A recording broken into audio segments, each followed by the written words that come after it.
senhor teve a oportunidade de encontrar o Papa quantas vezes? Então, eu fui a Roma muitas vezes, mas Sim. eu preciso confessar uma coisa.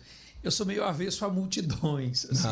Então, eu participei de várias celebrações ali, ia para ver o Papa. Agora, encontrar mesmo, pegar na mão para fazer aquela foto, eu fui uma vez só. Certo. Porque foi durante o capítulo geral da minha congregação. Então, tivemos a audiência e foi um momento, de fato, muito interessante, porque estar ali perto do Papa foi a ocasião de constatar que não era uma coisa midiática. Assim, o Papa aparece com aquela imagem, mas de perto é outra coisa. Não. O Papa Francisco era aquele, nos tratou com muita cordialidade, fez aquilo de dispensar o sermão escrito, e para nós, os paulinos, naquela ocasião, ele falou sobre a teologia da comunicação, assim como que espontaneamente. O discurso falava outra coisa, que depois nós lemos. Aqui está a foto do senhor com o Papa, já está aqui, Meu ligeiro. Aqui, ó. Tá chegando aí, Vitor? Não? A foto, ó. Essa foto aí, justamente. O Papa Francisco com o Padre Claudiano. E ali ele falou para os senhores sobre a teologia da comunicação. Da comunicação. Ele falou, teria muita coisa para falar sobre a teologia da comunicação. É Deus que se comunica conosco. Então, porque comunicação significa comunhão, na verdade, né? E foi um... Eu não me lembro agora o pormenor de tudo isso, mas me marcou profundamente o modo como ele ia dizendo e falava daquilo que ele experimentava e daquilo que ele vivia. E naquela ocasião também chamou muita atenção, porque o nosso superior geral, que hoje é bispo, Dom Valdir, estava lá naquela ocasião e ele conviveu com o Dom Valdir lá em Buenos Aires. Então, ele parou um pouco, o Dom Valdir começou a perguntar e perguntou da mãe de Dom Valdir, que naquela ocasião Nossa, que proximidade, hein? Adoentada, né? Então eles conviveram bem em Buenos Aires. Então eu vi isso. Mas também tem um outro fato em relação ao Papa Francisco, que nós, os paulinos, o nosso fundador, criou uma casa de retiros. E fica lá perto de Castel Gandolfo, onde era o Palácio de Verão dos Papas, que o Papa Francisco até deixou de usar. E o Papa Francisco escolheu essa casa nossa para fazer os retiros, porque era uma casa de oração com uma vista muito bonita, mas um lugar muito simples, muito simples. Então, essa escolha do Papa marcou muito a nós, os paulinos. Inclusive, eu vou dizer que até economicamente foi bom, porque depois que o Papa foi lá, todo mundo começou a fazer os encontros nessa casa por escolha do Papa.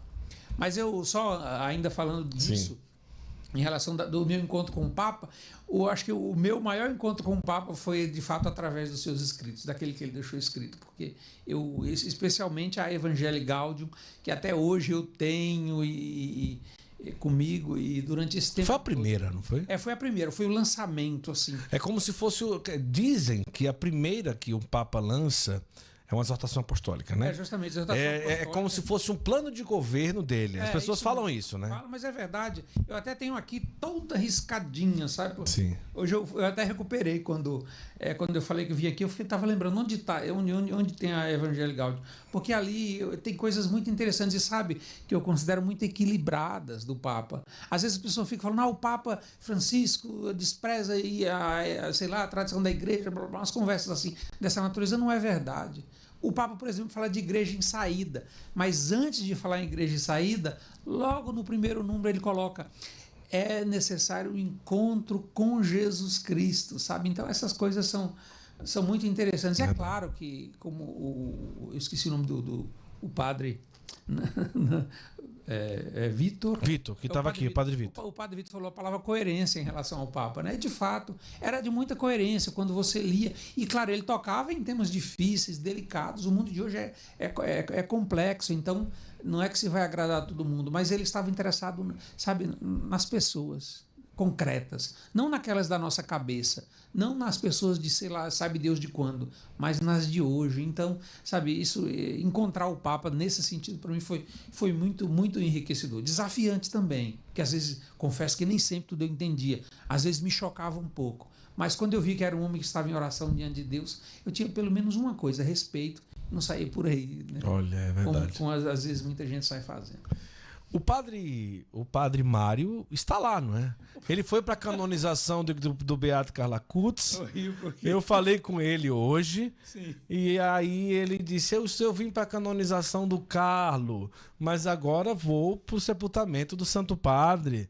Mas e eu é disse isso que aí. ele é pé frio, eu brinquei com ele. Não deu certo, né? Não, porque, olha, eu sou provincial do Padre Mário Roberto, como você sabe. Isso. Então, eu vou dizer para você que desde dezembro, novembro, dezembro, ele vem me enchendo a paciência com essa viagem. Eu falo, Mário Roberto, o senhor tem responsabilidades aqui na nossa província. Ele ia para Portugal, depois, por uma situação, teve que nos ajudar na paróquia. Você vai sair e tal. Mas fizemos um acordo. Eu falei, tá bom, achei uma coisa importante. É o evento da igreja, Carlos Acutis e tal e tal. E ele estava animado e conseguiu ir tudo com os amigos. Aí, de repente, quando foi de manhãzinha, na segunda-feira que ele chegou em Roma, ele mandou uma mensagem para mim, cheguei, eu falei, pois é, né?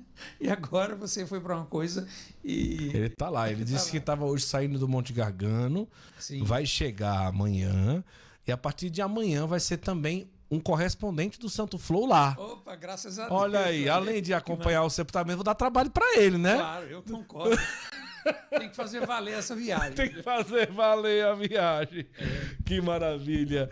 Agora, da Evangelii Gaudium, que é, entre aspas, gente, eu falo plano de governo, mas é porque assim, quando um Papa... Não é entre aspas. É isso mesmo, a primeira exortação apostólica do Papa é para dizer, olha, eu cheguei para ser Papa, Deus assim quis, e eu penso que o caminho do meu papado vai ser esse.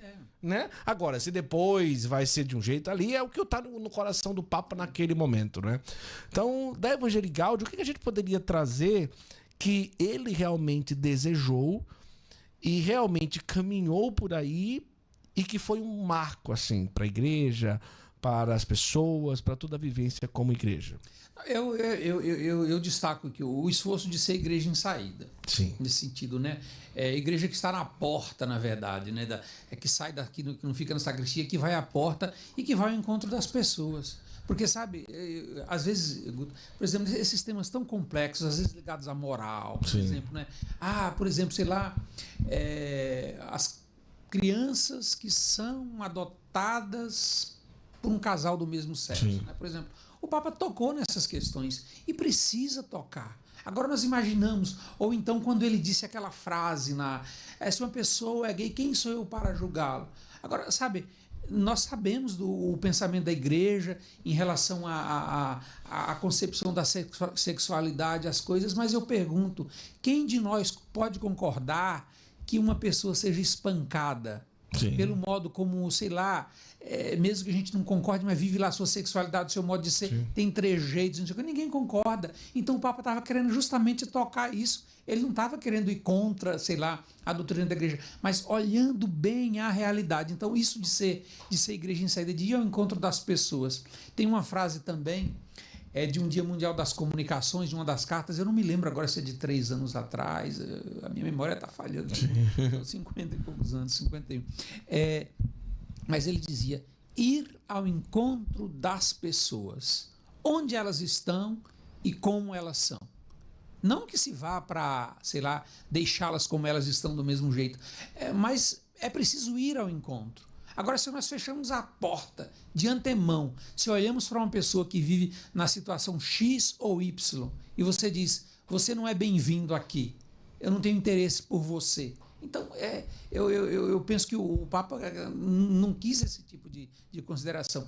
Ir ao encontro das pessoas, demonstrar proximidade. Você chega primeiro, você chega, está ali ao lado da pessoa e, pouco a pouco, vai fazendo o caminho de aproximação de Jesus Cristo, do Evangelho. Então, me parece que essa nota de proximidade, de ir ao encontro do Papa Francisco, é o que me marcou e o que eu considero um grande legado e que nós não podemos esquecer. Eu lembro daquela que ele falava, né? Eu prefiro uma igreja que sei lá, machucada porque saiu, do que uma igreja bonitinha e tudo que fica parada em si mesmo, né?